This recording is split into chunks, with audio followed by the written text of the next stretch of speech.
Olá para todo mundo, seja muito bem-vindo ao Perspectiva, que trata de assuntos relevantes, atuais e de interesse público. E nessa edição nós vamos falar sobre economia doméstica e as mulheres como chefes das suas casas, dos seus lares, chefes no que diz respeito à economia. E é por isso que eu vou conversar com o economista Michel Martinez nessa edição aqui com a gente, para bater um papo a respeito do tema. Michel, muito obrigado pela sua participação com a gente. Eu que agradeço a participação. Muito bem, então a gente vai começar linkando uma pesquisa que foi divulgada agora no início de agosto, né? Infelizmente, a gente tem aí 1 a cada 4 brasileiros, segundo a CNI, Confederação Nacional da Indústria, que não conseguem pagar as suas contas todo mês. E, Michel, uma realidade que é dos lares brasileiros, né? As mulheres como chefes de família, um aumento aí de 40%, segundo o IBGE. Queria que você comentasse nesse protagonismo feminino, ao passo que a economia do nosso país também não está, né, com tantas condições assim de, digamos, garantir uma estabilidade financeira aí para muita gente. Então, enquanto economista, consultor financeiro de empresas e também de famílias, eu observo muito essa questão da empregabilidade. A gente vem passando grandes dificuldades no Brasil e, em contraste disso, você tem aí uma série de mulheres que estão se tornando, ao longo do tempo, as líderes financeiras dos seus lares. É por isso que é motivo de pesquisa sempre que eu vou atender os clientes, para entender o porquê disso. Porque, por um lado, numa perspectiva de independência feminina, eu acho fantástico.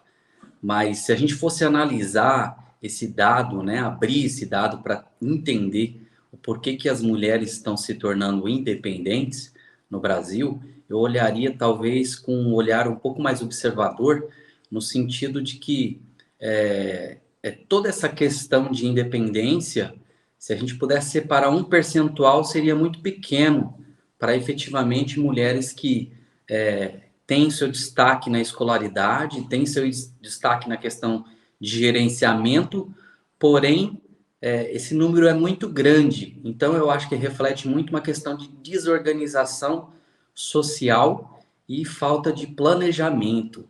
Ou seja, esses 40% para mais, ele acontece de fato por uma desorganização social muito grande, e as mulheres acabam tendo que, como diz, né, a mulher gerou e ela acaba tendo que criar, ou seja, ela acaba recebendo esse ônus 100% para ela, de ter que administrar o seu lar na parte doméstica, de ter que administrar financeiramente e até ajudar familiares. Então, tem um olhar econômico e financeiro pelas duas vertentes, pelo lado de que as mulheres estão conquistando seu espaço, estão conquistando a independência, mas também na parte social de desorganização e também de assistencialismo, né? Muitas dessas mulheres, elas sobrevivem através de assistencialismo e em muitos retratos brasileiros, de famílias brasileiras, a gente observa que essas mulheres acabam constituindo vários filhos até para continuar tendo essa parte assistencial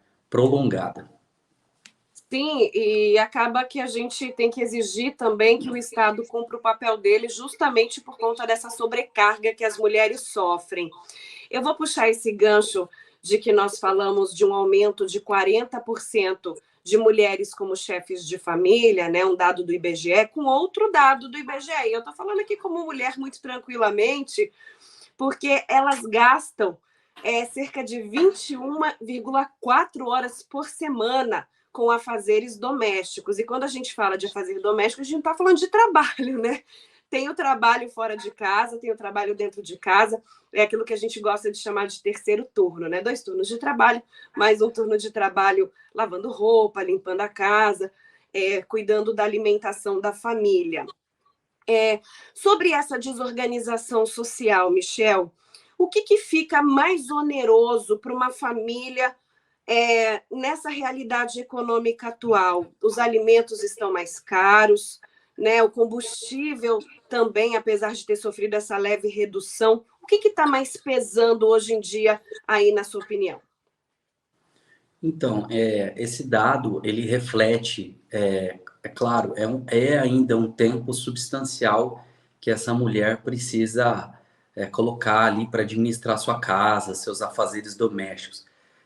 A gente percebe nesses mesmos números do IBGE que, na verdade, esse número vem caindo, né? Já foi maior, ou seja, as mulheres elas estão cada vez mais ocupadas, mas ainda assim sobrecarregadas com o tanto de afazer que tem. Eu vejo, Lívia, que em relação à questão do custo, né, Brasil, ele era sempre alto. E agora a gente tem um reflexo muito grande de um custo praticamente internacional. O mundo está mais caro, tudo está mais caro, e a tendência é que fique mais caro ainda, porque em economia a gente trabalha duas questões, a realidade e a expectativa. Então, hoje a gente está vivendo um mundo onde a expectativa é muito incerta. Se a expectativa é incerta, a gente acaba investindo menos, tendo menos coragem de sair à luta, porque a gente não sabe o que vai acontecer, a gente está em uma guerra, postos aí para outra guerra acontecer, e no meio de tudo isso, países que, por exemplo, Rússia, grande exportador de petróleo, agora você tem China também envolvida, são grandes exportadores para o mundo, então o custo ele vai aumentando cada vez mais. O que me preocupa é quando a gente pega e linka esse dado do IBGE, que mais de 40% das mulheres administram seus lares financeiramente, é que ela tem que realmente se virar nos 30, como diz, né? Ela precisa ir. Às vezes só o salário já não acompanha, porque o salário ele vai perdendo frente em relação à inflação. A inflação que se divulga é uma inflação baseada muito na cesta básica, mas o que a gente vive no Brasil e no mundo é uma inflação de custos, ou seja, os custos das coisas estão todos mais altos. Quando a gente olha para a inflação de custo, a gente olha um Brasil todo inflacionado. Então, a gente não consome só itens da cesta básica, você consome a gasolina, que não está na cesta básica. Você consome outros itens que não estão na cesta básica. Então, a gente observa que as mulheres acabam tendo que criar uma situação de um terceiro turno, fazer um bico, fazer uma outra atividade para complementar a renda, que já não tem dado mais para ela suprir aí. Então, além dela ter que administrar, ela tem que fazer uma observação financeira em relação ao supermercado, quando vai ao supermercado, ela precisa adotar algumas estratégias para conseguir sobreviver e passar aquele mês dentro do orçamento. Então, observo assim com um olhar muito crítico e criterioso em relação a toda essa sobrecarga que a mulher tem, ainda tendo que observar o fato que se ela tivesse um companheiro, se ela tivesse ali com outras pessoas ajudando, seria menos essa carga, né? Ela acaba tendo que trabalhar mais, administrar sua casa e ainda tomar cuidado no supermercado, né? Tendo que fazer listas, tendo que fazer aí o seu controle bem certinho para não sair fora da linha. Pois é, e a gente teve tantos itens, né, do dia a dia importantes que subiram muito, as carnes, óleo, né, o arroz, a gente teve uma série de produtos, feijão também, né, daquele dia a dia que subiram muito, principalmente para essas mães que trabalham e querem prover os filhos de uma boa alimentação. Tem mães ainda que fazem questão de pagar uma escola particular para o filho, né, Michel? E o custo da educação também está muito mais alto, né? O material escolar, né, os impostos. Então, a gente tem aí uma realidade onde a mulher ela é cobrada por ser uma boa profissional, por ser uma boa mãe, e agora ela tem que ser uma boa gestora do lar. E nós temos aqui mais um dado, até que o Michel trouxe para a gente, é um dado para a gente repercutir aqui muito bacana, que as mulheres elas têm cerca de 12 anos a mais de estudos, né? As mulheres estudam mais, investem mais na capacitação da sua mão de obra. E mesmo assim, ainda ganham menos que os homens, ainda ganham cerca de 20%, 20,5% a menos do que o trabalhador masculino. Por que será que isso acontece ainda? Eu sei que essa diferença salarial era muito maior, no setor público é menor, porque os cargos em concurso, eles acabam equiparando muito mais esses salários, né? Tanto que a vaga é por cargo, então passa o mérito de quem estudou ali. Mas eu queria saber, assim, no mercado formal, na iniciativa privada, por que as mulheres ainda têm essa disparidade de salário, sendo que elas estudam mais? Então, existem até algumas pesquisas que retratam isso, que diz o seguinte, que a boa parte dos cargos com salários maiores são cargos executivos e que supostamente o homem teria uma capacidade de executar mais e a mulher gerenciar melhor. Isso a gente vê até pela própria casa, né? Uma mulher que gerencia melhor sua casa geralmente é mais próspera mesmo. Mas isso é uma tese, né? Uma teoria. Na verdade, na prática, a gente carrega muito ainda um preconceito, a gente carrega ainda dentro das grandes corporações essa ausência de sensibilidade, né, com a mulher. Então, ela está sempre estudando a mais, buscando mais conhecimento para tentar sempre estar provando que tem essa capacidade. Enquanto que, ao longo do tempo, a cultura das empresas vem mudando, mas a gente percebe que ainda é muito lenta. As grandes empresas ainda são sinalizadas com CEOs masculinos, homens, mas eu acredito que isso vai caindo ao longo do tempo. A gente está entrando numa nova era, onde as mulheres estão realmente ganhando espaço. A minha preocupação, enquanto cientista econômico, é justamente como fazer com que essa mulher tenha uma qualidade de vida, tendo essa sobrecarga de trabalho, tendo ainda que administrar o seu lar, né, administrar suas famílias, com uma renda que está cada dia mais sendo absorvida com uma inflação muito alta no mundo inteiro. Então, essa é a minha tese, a minha grande preocupação e como eu posso ajudar essas mulheres a conseguirem transformar estes caminhos através do conhecimento que a gente vem buscando. E é interessante, Michel, esse dado que você colocou para a gente, que diz respeito ao perfil do profissional, né? Muitas empresas, elas acabam mesmo escolhendo a pessoa que mais se adequa a essa vaga e a questão dos cargos eu acho que ficou bem explicado, apesar de que tanto homem quanto mulher, se eles forem bem capacitados, eu acho que independe, um ou outro podem ocupar esses cargos, mas talvez seja um pouquinho cultural, né? Seja um pouquinho do costume de ter a direção de uma empresa, o CEO do gênero masculino.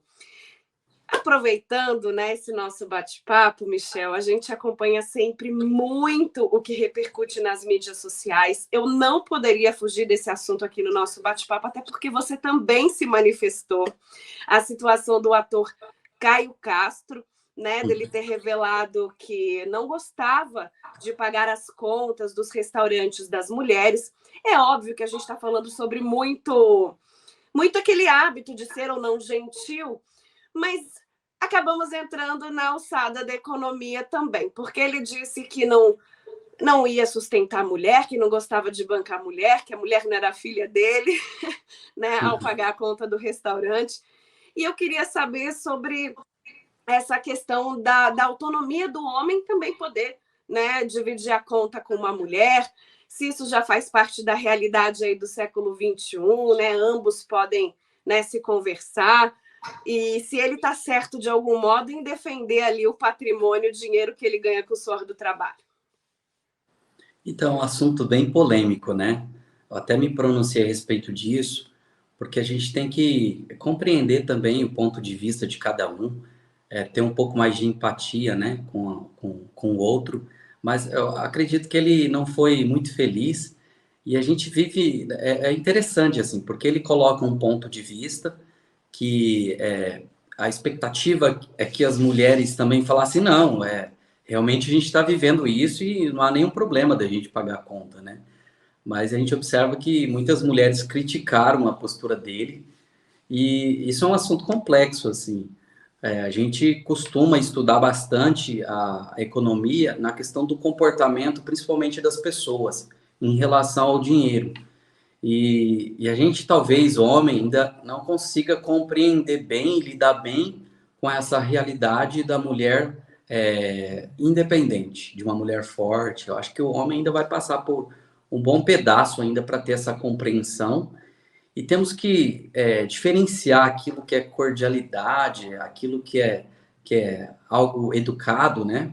Com a questão de quem paga, né? A mulher ou o homem. Eu acho que existe uma questão cordial, mas eu acredito também que se a gente procura uma igualdade, essa igualdade começa por todos os lados, né? Desde uma conta ali num barzinho, ou as contas em casa, elas podem ser divididas, mas eu acredito que a gente não pode colocar todo mundo numa mesma bolha, né? Com Cada certeza. pessoa vive a sua vida e como casal, como namorado, como colegas, a gente dentro dessa pequena bolha, a gente dialoga e faz ali um meio termo, né, para que não pese para nenhum dos dois e que tudo que tem desequilíbrio acaba sendo ruim, né? Mas eu acredito, Lívia, que nós homens ainda estamos deglutindo isso. Como, né, viver ao lado também de uma mulher que tenha essa independência, que consiga falar, não, eu vou pagar a conta. Eu não sei se do lado que nem ele tem lá uma colega que pagou a conta, né? Talvez para ela seja normal, mas talvez se ele também tivesse uma pessoa que é acostumada que o homem pagasse a conta, ele ficasse numa situação de mal-estar, né? Então, assim, existem momentos e momentos, eu acho que tem que ser equilibrado entre principalmente os casais, e isso vai tudo um bom diálogo, né? Acredito que é o caminho melhor para os dois. Com certeza. E, Michel, por que eu trouxe aqui no Perspectiva essa situação do Caio Castro? Não para fazer juízo de valor em relação à opinião das pessoas. Eu acho que é direito de cada um pensar se pagar a conta ou dividir a conta é certo ou errado. Se fosse para eu opinar, se fosse para eu opinar enquanto Lívia Machado, eu diria que o gesto de pagar a conta seria um cavalheirismo, seria uma forma de você, né, de repente fazer uma gentileza, estão ali no momento de conquista, por que não, né? No termo dos quesitos do relacionamento. Agora, no que diz respeito ao que o Caio Castro falou propriamente, eu acho que nós estamos aqui até para tirar algumas dúvidas, porque ele falou sobre bancar e sustentar, né? E bancar e sustentar é muito mais do que pagar a conta de um restaurante, né? A gente está falando sobre mulheres chefes de família que realmente bancam e sustentam uma casa. O que seria bancar e sustentar, né? Nessa linguagem do economês, do dia a dia, né? Você, enquanto chefe do lar. Então, eu acredito que assim, a gente tem que tomar muito cuidado com os termos, né? A gente vive Sim. numa era de uma comunicação não violenta. Então, quando você fala em sustentar, bancar, são até ações muito do passado, né? Hoje ninguém banca ou sustenta alguém. Eu acho que hoje os casais mais modernos, eles se complementam e têm ações e metas para um futuro alcançar alguma coisa junto. Então, sustentar ou bancar, eu acho que do ponto de vista que ele colocou aí, é ter que ter responsabilidade sobre uma outra pessoa que também é adulta, né? Ela também está ali, ela também pode pagar conta, ela também trabalha. Mas é igual você falou, tudo vai depender de quem está do teu lado e quais os acordos que você tem com essa pessoa, qual que é a liberdade, porque eu vejo, enquanto estudioso disso, que o comportamento das pessoas estão muito atreladas, Lívia, a esse nível de crença que elas têm. Desde criança, elas aprendem de um jeito, vê o pai ou a mãe agindo de um jeito. Por isso eu digo sempre que você teve educação financeira em casa? Aí muitas pessoas dizem, não, não tive nenhum aprendizado de educação financeira. Eu falo, é claro que teve, porque todos nós, seres humanos, aprendemos por associação. Então, o fato de você ver teu pai desesperado para pagar uma conta, ou tua mãe preocupada com alguma coisa, você absorveu aquilo ali, entende? Então, cada pessoa vive e tem internalizado ali o que para ela é bancar, o que para ela é sustentar, e aí a gente respeita, né? Mas eu acho que ele não foi muito legal a exposição dele, porque ele acaba caindo nessa vertente. Tipo assim, mesmo que ele pague pelo cavalheirismo, o fato de falar de sustentar é muito pesado, porque às vezes essa mulher nem precisaria disso. Na verdade, ela estava esperando o cavalheirismo dele e ele não foi o suficiente cavalheiro, mas ela poderia ter pago a dele, a dela, enfim, né? Conseguiria ter pago essa conta. E exato, foi bem o que você disse, né? Essa questão de ser, a grosso modo, né, mão de vaca, ela é muito cultural, né? A gente tem que ver o que, que os pais, né, como é que a gente foi criado. Mas Exato. mudando agora de assunto, ainda com dados para nossa entrevista aqui do Perspectiva sobre os gastos das mulheres, né? As mulheres chefes de família. As mulheres gastam mais também, né, Michel? Muito mais do que os homens. Compram, né? As mulheres gostam de se manter bonitas, arrumadas. Mulher é muito observadora, né? Então, ela tem esse olhar muito mais clínico para as coisas de casa que faltam na casa, que às vezes passa pelo homem que ele nem observou aquilo ali, e também na questão da beleza, né? Eu escutei algumas pessoas falando nas redes sociais do Caio Castro, e justamente a mulher falava disso, que a mulher ela tem todo um gasto, ela gasta para estar com aquela pessoa, para vê-la bem, para fazer ela se sentir bem. Então, o mínimo que se espera às vezes é esse retorno. Mas quando a gente parte para a questão das finanças, existe aí uma compra por impulso muito grande. E o fato de você ir ao mercado ou ir ao centro comprar alguma coisa, hoje o marketing trabalha para isso, né? Para chamar a atenção dessa pessoa e fazer com que se torne interessante, que seja necessário para que ela compre. Então, eu sempre dou uma dica para as mulheres e para as pessoas que me escutam, que é a seguinte: você precisa de tempo, né? Do sistema límbico, que é a nossa origem, os nossos sentimentos, a nossa vontade das coisas primárias. Quando a coisa aparece nos nossos olhos, a gente já quer comprar. Então, até cair no neocórtex, né, para a gente começar a criticar e fazer as perguntinhas, né? Como, quanto, por quê, onde, será que é necessário? Então, a gente precisa de uma coisa que é chamada tempo. Então, surgiu uma proposta de alguma coisa para você comprar. Se for algo que vale bastante, sempre faça uma análise e peça tempo a esse vendedor, né? Um tempo de 1 hora, 2 horas. Se for uma coisa mais planejada de dias, para que você tome uma melhor decisão e não caia no impulso, porque as mulheres acabam comprando mais vezes. Isso não quer dizer que, em termos de valor, ela gaste mais que o homem, né? A pesquisa aponta que os homens gastam mais em termos de valor. Porque o homem também tem essa objetividade. Quando ele quer mesmo e não importa o valor, né? E as mulheres acabam comprando mais miudezas porque tá tendo ali toda essa responsabilidade em casa, de ter que ir no mercado, de fazer todas essas tarefas, acaba fazendo com que ela compre mais vezes. Bom, e essa informação, né, de que as mulheres gastam mais e por impulso é do SPC, é uma verdade, né? Nos encontros, nos jantares românticos, isso acontece muito também. A mulher ela compra uma roupa nova, ela vai fazer o cabelo, vai fazer a unha, tudo isso agrega um gasto realmente muito alto. Então, talvez a fala do Caio Castro ela tenha chocado por esse sentido também, né? A mulher ela se prepara muito, ela investe nela, né, para ir para um jantar, para encontrar com alguém. Então, talvez o mínimo seja a gentileza, né? De repente, o rapaz bem arrumadinho também se espera um pouco disso.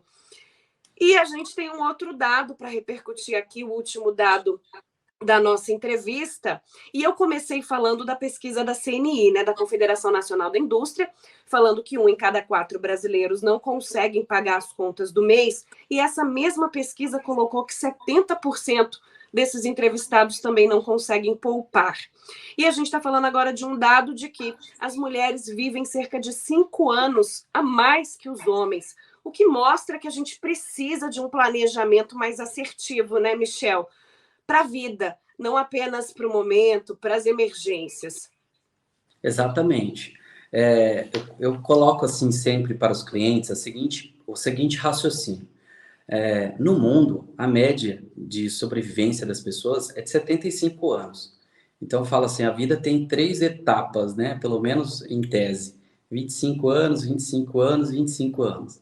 Então, você viveu os seus primeiros 25 anos, você erra, acerta, acaba ali fazendo faculdade, entrando em algumas empresas, você ainda não consegue observar o mundo na condição de lá para frente vai faltar alguma coisa. A gente não tem muito essa visão enquanto jovem. E aí, quando a gente entra nessa outra fase, onde a gente acaba sendo pai, mãe, a gente começa a pensar mais em nós e pensar mais naquele que está com a gente. Começa a se organizar mais.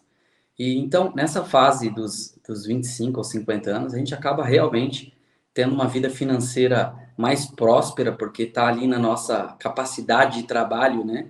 Evoluindo em termos de trabalho, em termos de salário, mas a gente acaba esquecendo da nossa velhice. Então, não se guarda, não se poupa, não se investe. E isso é um problema mundial, mas assim, a gente enfatiza aqui o Brasil porque nós não temos educação financeira. Agora, em alguns colégios, em alguns ciclos de educação, a gente vem observando que estão colocando aí a educação financeira. Mas esse dado é justamente para a gente refletir que a mulher vive mais, então ela acaba sendo a primeira, digamos, é a que recebe esses bens, né? Fica para ela administrar. Então, se ela viver uma vida inteira sem planejamento, sem organização, ela corre o risco ainda de chegar já na idade mais avançada e ter que administrar todos esses recursos sem ter esse conhecimento. Por isso que a gente tem que pensar no nosso futuro desde agora, para fazer com que lá na frente a gente não tenha aí uma dificuldade maior de administrar recursos. Muitas mulheres ainda deixam, fora esses 40% que administram casas, muitas mulheres deixam ainda nas mãos dos homens para fazer essa administração, acaba não ligando tanto, aí quando chega lá na frente, ele acaba falecendo e ela não tem recursos, né? Não tem uma inteligência financeira para fazer a administração. Por isso que tem que tomar um cuidado, né? De fazer essa pesquisa, essa busca de entendimento de educação financeira para não sofrer ali na frente.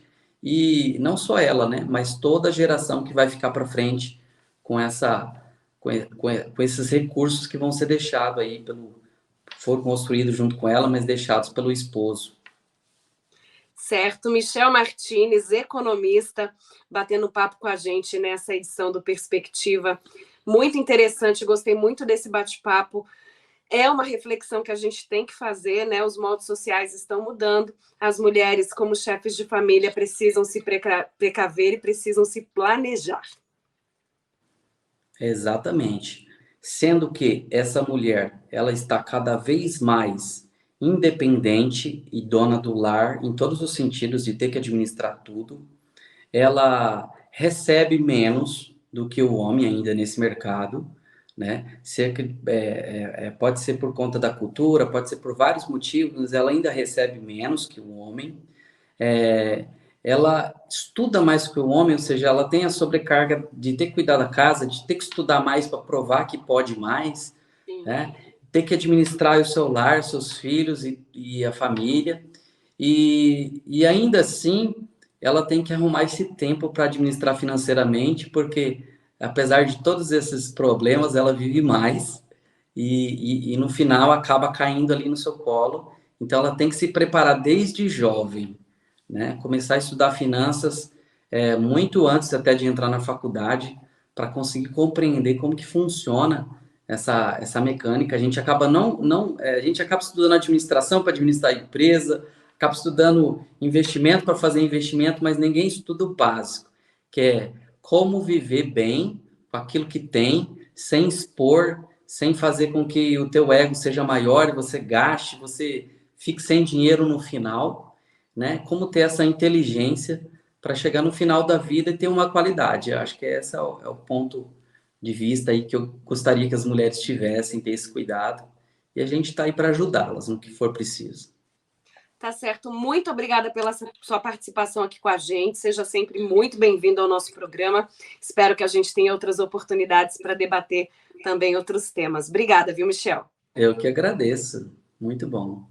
Muito bem, esse foi o Perspectiva da TV Assembleia. Você confere a nossa programação no canal 9 da NET, também nas mídias sociais da Casa de Leis, além, é claro, da TV Educativa, no canal aberto, TV Educativa de Mato Grosso do Sul, no canal 4.1 e também nos canais fechados da TV Educativa de MS. Voltamos numa próxima oportunidade com um novo tema. Até mais. Tchau, tchau.